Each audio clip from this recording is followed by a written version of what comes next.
Artificial intelligence کا سے جڑا ایک اور مسئلہ جس سلسلے میں اسلامی تعلیمات کا خیال ہم اور آپ کو رکھنا چاہیے وہ یہ کہ اس آرٹیفیشل انٹیلیجنس نے ہمارے اور آپ کے سامنے لوگوں پر الزام، اتہام، لوگوں کے کردار کشی کے نئے امکانات پیدا کر دیے۔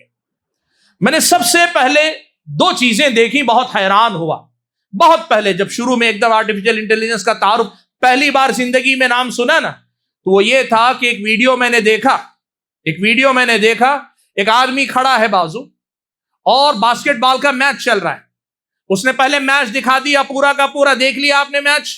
اس کے بعد بازو کھڑے آدمی سے پوچھا آپ اس پلیئر میں سے کس پلیئر کی جگہ پہ کھیلنا چاہتے ہیں؟ وہ جو آدمی باہر کھڑا ہوا ٹی وی پہ دیکھ رہا ہے، اس نے کہا فلاں۔ تو اس نے جو کچھ اس کو کرنا تھا، تصویر اس کی لے کر اس نے اسی آرٹیفیشل انٹیلیجنس کا استعمال کیا، اس آدمی کو وہ جو کھلاڑی تھا اس سے بدل دیا، میچ پورا ریپیٹ کر کے چلایا، اس پلیئر کی جگہ یہ آدمی برابر کھیل رہا ہے، شکل وہی، سب کچھ صحیح۔ آپ کہہ ہی نہیں سکتے کہ یہ کوئی باہر سے لگائی ہوئی چیز، یعنی ویڈیو پرانا، اس ویڈیو میں ایک موجود آدمی کی جگہ پہ نئے آدمی کو داخل کر دیا گیا۔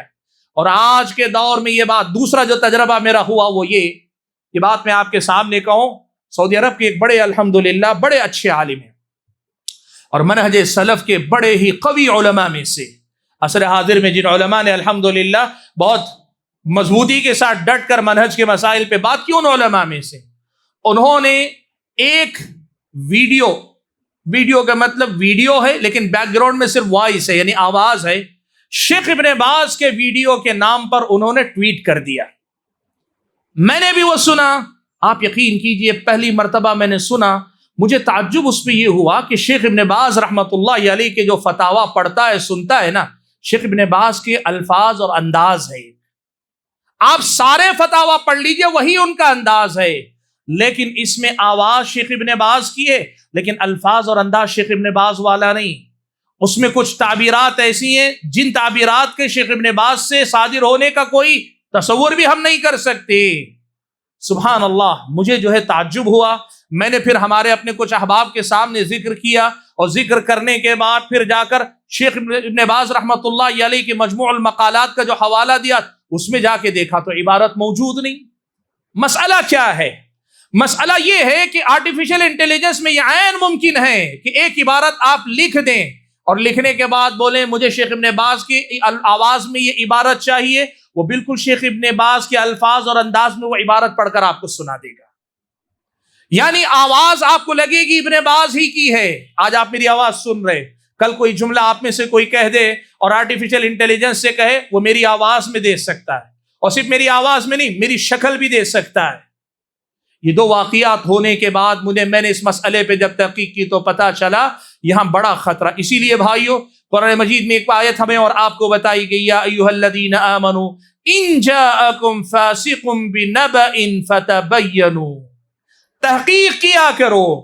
آرٹیفیشل انٹیلیجنس کے اس زمانے میں کسی بھی عالم کا فتویٰ یا کسی بھی شخصیت کی عبارت یا کسی آدمی پہ الزام یا کسی آدمی کا ویڈیو آپ دیکھ رہے ہیں، خاص طور پر آپ جانتے ہیں ہمارے زمانے میں کردار کشی لوگوں کے لیے بڑا آسان مسئلہ ہے۔ کسی پہ بھی بدکاری کا الزام لگا دیا، فلاں کا افیئر فلاں کے ساتھ ہے، فلاں کو میں نے غلط کام کرتے ہوئے دیکھا، اس لیے کہ لوگ جانتے ہیں اخلاق سے کسی آدمی کو گرا ہوا ثابت کر دیں تو پھر سماج میں اس کا اٹھنا بہت مشکل ہے، اور اسی لیے لوگ کیا کرتے ہیں، جس کو بھی گرانا ہو نا، موقع اگر مل سکے، وہ اگر اتنا بھی موقع دے، آدمی کو پورا کا پورا اخلاق باختہ یا اخلاق سے گرا ہوا ثابت کرنے پہ تل جاتے ہیں۔ آرٹیفیشل انٹیلیجنس نے اس کے امکانات بہت زیادہ بڑھا دیے ہیں۔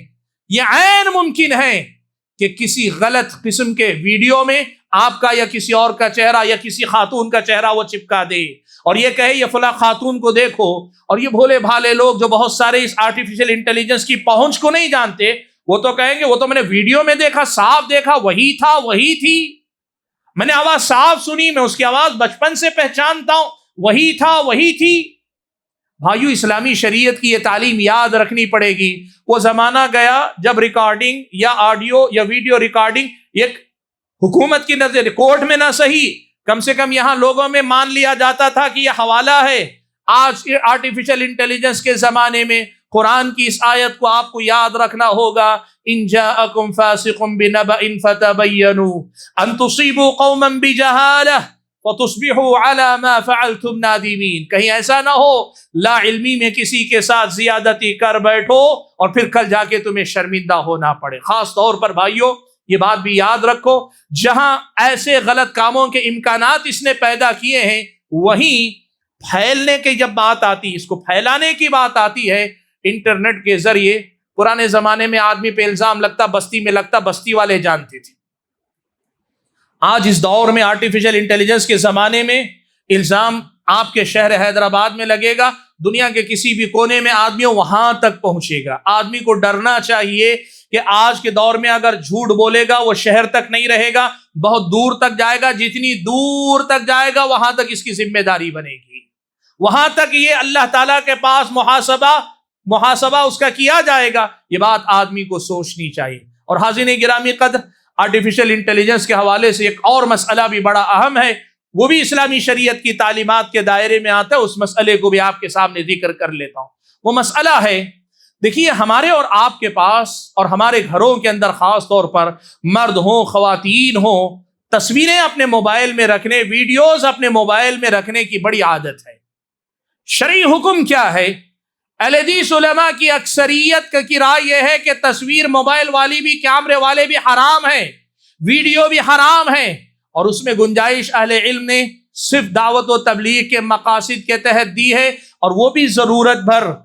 دعوت و تبلیغ کے نام پہ فلم بنانے کی اجازت نہیں، دعوت و تبلیغ کے نام پہ پورا فوٹو شوٹ کرنے، دائیں کھڑے ہیں بائیں کھڑے ہیں، ادھر گھوم کے کھڑے ادھر گھوم کے کھڑے، اس سب کی اجازت نہیں۔ اہل حدیث علماء کی اکثریت کا فتویٰ یہی ہے کہ یہ حرام ہے، ناجائز ہے، اور اس اعتبار سے آپ میں سے کسی کو اپنے موبائل میں کسی کی بھی، مرد کی، عورت کی، بچے کی، بچی کی، کسی کی بھی تصویر، کسی کا بھی ویڈیو نہیں رکھنا چاہیے۔ لیکن اگر آپ میں سے کوئی آدمی واقعتاً خواہش نفس کی بنیاد پہ نہیں، علمی تحقیق کی بنیاد پہ اس قول پہ مطمئن ہے کہ یہ ویڈیوگرافی یا پھر یہ کہ فوٹو والی بات وہ تصویر کی جو ممانعت ہے اس میں داخل نہیں ہے، تب بھی اس حوالے سے یہ بات آپ سنیے کہ آپ کے موبائل میں اگر آپ تصویریں رکھ رہے ہیں، آپ کے گھر والوں کی، خواتین کی، یہ قوی امکان ہے کہ کسی نہ کسی طریقے سے اس آرٹیفیشل انٹیلیجنس کے دور میں لوگ آپ کا یہ ڈیٹا چرائیں اور اس کے بعد آپ کے خلاف اس کا استعمال کریں۔ آپ کا ڈیٹا، آپ کی تصویریں، اور یہ مسئلہ صرف فون پر نہیں، فیس بک پہ جو لوگ تصویریں گھر والوں کی ڈالتے ہیں ان لوگوں کو عقل آنی چاہیے، سمجھ آنی چاہیے۔ انسٹاگرام پہ جو لوگ ریلیں بنا کے اپنے گھر والوں کے ساتھ شیئر کرتے ہیں، نہیں ہم صرف فیملی والے دیکھ رہے ہیں، آپ ہو سکتا ہے آپ نے محدود ایکسس دیا ہوگا، لیکن جو آپ نے اس پہ چھوڑا ہوا ہے انسٹاگرام پہ، فیس بک پہ، وہ پرائیویسی کا وعدہ ضرور کرتے ہیں، لیکن وہ کبھی بھی بریچ ہو سکتی ہے، کبھی بھی وہ چیزیں لے سکتے ہیں، اور اگر یہ لیتے ہیں تو پھر وہ آپ کے خلاف جس قدر نیگیٹو انداز میں استعمال کر سکتے ہیں آپ اچھی طرح جانتے ہیں۔ اسلامی شریعت یہ کہتی ہے اتقوا مواضع التہم، جہاں سے تہمت لگنے کا امکان ہے وہاں سے پرہیز کرو، اور اسلامی شریعت کہتی ہے لا تلقوا بایدیکم الی التہلکہ، اپنے آپ کو ہلاکت میں مت ڈالو، سبب نہ بنو، موقع مت دو، اپنے آپ کو موقع مت دو کہ دشمن آپ کے چیزوں کا آپ کے خلاف استعمال کر سکے۔ اور بھائیو اسی کا ایک اور پہلو وہ بھی ہے، اپنے موبائل کے اندر جب آپ یہ ساری چیزیں رکھتے ہیں تو پھر آپ کے اپنے پاس ورڈ کی بات ہے، بینک کے ڈیٹیلز ہیں، آپ کے اپنے بہت سارے راز کی باتیں جو مال سے متعلق ہیں، تجارت سے متعلق ہیں، خاندان کے گھریلو مسائل سے متعلق ہیں، ان تک بھی لوگوں کی پہنچ ہو سکتی ہے۔ اسلامی شریعت کہتی ہے وسائل کے استعمال کرنے کا مطلب بیوقوف بننا نہیں ہے، اپنی پرائیویسی، اپنی جو ذاتی چیزیں وہ پبلک پلیٹ فارم پہ لا کے لوگوں کی پہنچ میں رکھنا، یہ کوئی عقل مندی کا معاملہ نہیں۔ کل پچھتانے سے پہلے بہتر ہے اسلامی شریعت کی تعلیمات کی آج پابندی کر لو، کل برا وقت آنے سے پہلے ہو سکتا ہے آج آپ سنبھل جائیں، اس بات کی ہم اور آپ کو کوشش کرنی چاہیے۔ حاضرین گرامی قدر، آرٹیفیشل انٹیلیجنس کا معاملہ بہت لمبا ہے۔ آج جو آپ کے سامنے بات میں رکھنا چاہ رہا تھا بنیادی طور پر دو تین چیزیں، ایک تو یہ بات کہ اس نئی ٹیکنالوجی کی نہ مخالفت کریں نہ اندھے بن کر اس کے دیوانے ہو جائیں۔ اسلامی شریعت کہتی ہے افراط و تفریط سے بچ کر اعتدال پہ قائم رہنا، وسطیت پہ قائم رہنا، یہی اسلام ہے ہمیشہ. جہاں بھی افراط اور تفریط ہے وہاں آپ اسلام کے بتائے ہوئے راستے پہ رہے، یہی آپ سے مطالبہ ہے. اور دوسری بات آپ کے سامنے رکھنی یہ تھی کہ اس ٹول کے استعمال کرنے میں ہر نئی چیز جب آتی ہے نا لوگوں کو بہت اچھی لگتی ہے، لوگ لپک لپک کے لیتے ہیں، ایکسس آپ دیتے چلے جا رہے ہیں، وہ پوچھ رہے فلاں پرمیشن، آپ اجازت دیتے جا رہے ہیں، آپ کو پتہ نہیں کہ آپ جو حاصل کر رہے ہیں اس سے کہیں زیادہ گنوا سکتے ہیں. اور خاص طور پر علم کے معاملے میں علمی اعتبار کی بات ہو یا علمی تحقیق میں اس سے استفادہ کرنے کی بات ہو یا اس سے آگے بڑھ کر علماء کے آلٹرنیٹ اور بدیل کے طور پہ لینے کی بات ہو، ان تمام معاملات میں افراط و تفریط سے بچ کر اللہ کی دی ہوئی نعمت سمجھ کر اس کا بہتر استعمال کیجئے. لیکن یاد رکھیے یہ ایک آلہ ہے، ایک مشین ہے، وہ انسانی دماغ لے کر بھی مشین ہی رہے گی، وہ انسان نہیں بنے گی. اور جب انسان نہیں بنے گی تو بدرجہ اولا کسی عالم دین کی جگہ پہ وہ نہیں آ سکتی. یہ بات ہم اور آپ کو یاد رکھنی چاہیے. بات کو میں اور زیادہ طول دینا نہیں چاہتا، یہ کچھ بنیادی باتیں تھیں. میں نے جیسے گفتگو کے دوران بھی کہا، ابتدا میں بھی کہا، آرٹیفیشل انٹیلیجنس ابھی ڈیولپ ہو رہا ہے، یہ اور ڈیولپ ہوگا، اس کی شکلیں بہت ساری سامنے آئیں گی اور نئی شکلیں وجود میں آئیں گی تو ہو سکتا ہے شرعی لحاظ سے بھی نئے نئے پہلو سوال کھڑا کریں گے، نئے سوالات پیدا ہوں گے.